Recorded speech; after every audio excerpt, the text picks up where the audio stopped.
Today we're learning a little bit about the soundboard. And I know the soundboard, this is an analog soundboard. Newer soundboards, like the one we have in our classroom, are digital and they're much smaller. I know this looks intimidating, but when you start to break it down, it's really not as much as it looks like. So you can see we have a Midas Verona and we have a 48 channel soundboard.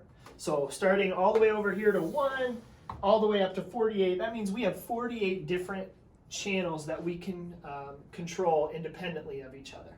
Now, over here, these are some of the auxiliary ports, and there's certain things I'm not going to talk about yet today. But we're going to break down kind of how the board works overall, and then how each individual channel works.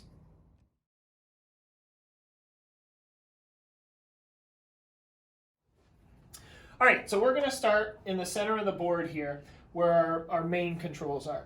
You can see we have our main, everything's labeled on the board. In Maryville's auditorium, we have 2 main speakers in the house, and we can control those independently with these 2 red switches. As we move up, we have speakers that are in the booth, and these are booth monitors. So the engineer can turn that on and hear what people in the audience are hearing, but through these speakers in the booth. Over here is where we would control our stage monitors. These are the speakers that are pointed back at the performers, so they can hear music playing or they can hear themselves singing and get more of a feel for what the audience is listening to.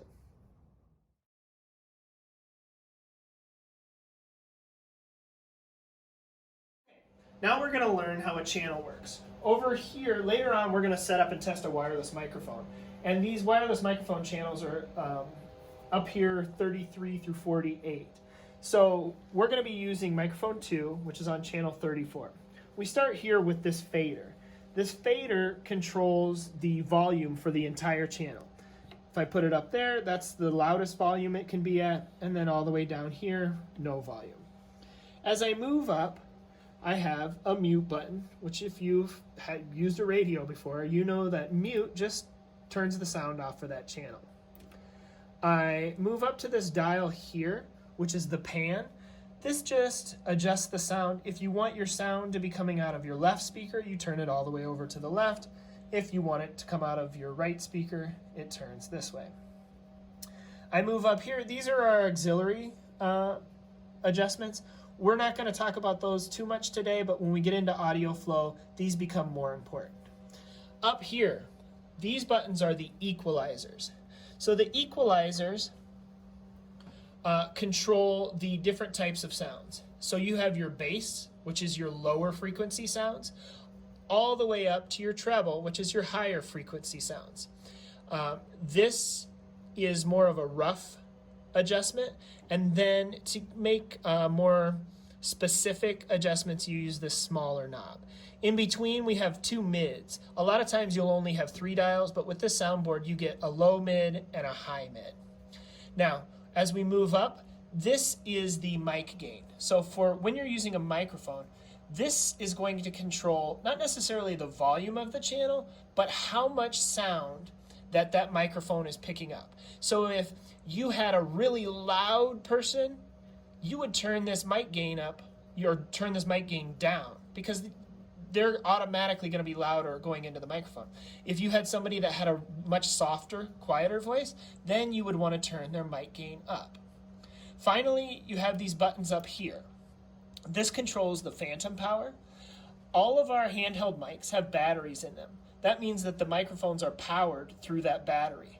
But some of our hanging mics don't have power, so they need to draw power from the board, and if that's the case, we would press that button and turn that power on through there.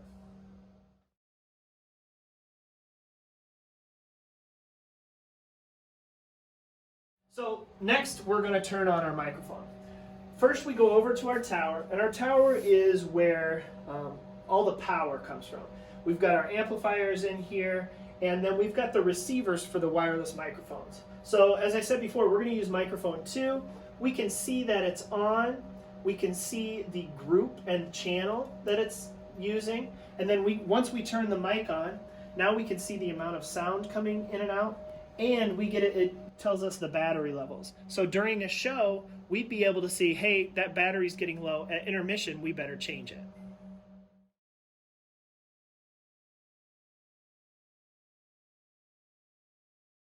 So once I've checked my receiver, I've got my microphone on right here. It's going to tell me which group and which channel. I want to make sure that matches the receiver. It's also going to give me a little battery readout to tell me what my battery level's at, and it's full. So now I come over here and do my adjustments. Normally you would have someone on stage testing the microphone, but because it's just me here right now, I'm going to do it excuse me, from the booth. So first I like to set my fader at 0, and then if I make adjustments to the volume, I'm going to do it through the mic gain. So we're at 0 right now, and I'm just going to count it down. 1, 2, 3, 4. If I want it a little bit louder, I'll turn the gain up. If I want it a little bit softer, I will turn the gain down. And once again, because this microphone has batteries, we don't need to have that phantom power. Now, let's say I need to adjust the EQ. I can turn my bass up if need be. I can turn my treble down. I can adjust my highs and mids. That really becomes important later on, especially when you're mixing sound for a band or a choir.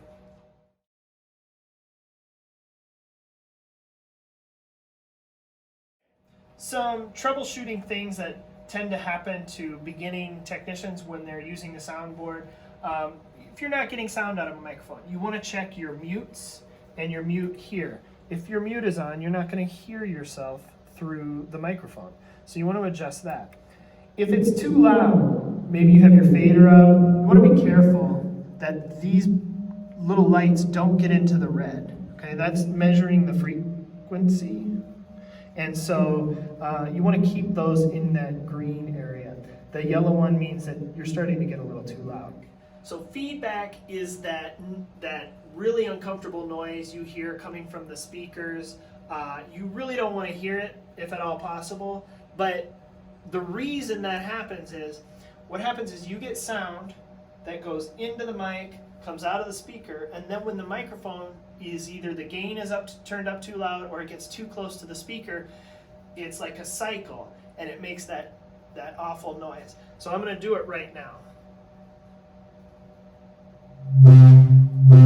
And you hear that when the microphone gets too close to the speaker, we get that feedback.